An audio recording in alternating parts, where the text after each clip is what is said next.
Healing solutions లో step 3 వచ్చేసి neuronal activation అండి.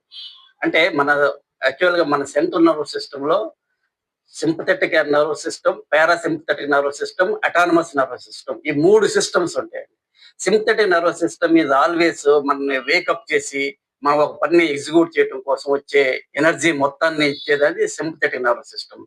అండ్ పారాసింపథెటిక్ నర్వస్ సిస్టమ్ అంటే మన సింపథెటిక్ నర్వస్ సిస్టమ్ లో ఏ అయితే న్యూరో ట్రాన్స్మిటర్స్ కానీ లేకపోతే ఈ ఎంజైమ్స్ కానీ ఇవి రిలీజ్ అవుతున్నాయో వాటిని న్యూట్రల్ చేసుకుని ఒక బ్యాలెన్స్ చేసే సిస్టమ్ వచ్చేసి పారాసింపథెటిక్ నర్వస్ సిస్టమ్.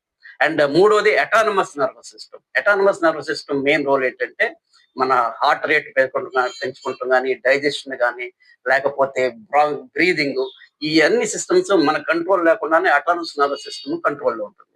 మనం ఏం చేస్తున్నాము, సింపథెటిక్ నర్వస్ సిస్టమ్ యాక్టివేషన్ లోనే 24/7 ఉంటున్నాము. అండ్ పారాసింపథెటిక్ యాక్టివిటీ అనేది మనం రిడ్యూస్ చేస్తున్నాం అనమాట. సో ఈ రెండు బ్యాలెన్స్ అయితే అప్పుడు అటానమస్ నర్వస్ సిస్టమ్ కూడా పర్ఫెక్ట్ గా ఉంటుంది. సో ఈ 3 సిస్టమ్స్ ని నర్వస్ సిస్టమ్ ని యాక్టివేట్ చేస్తాం అనమాట. సో ఇది స్టెప్ 3.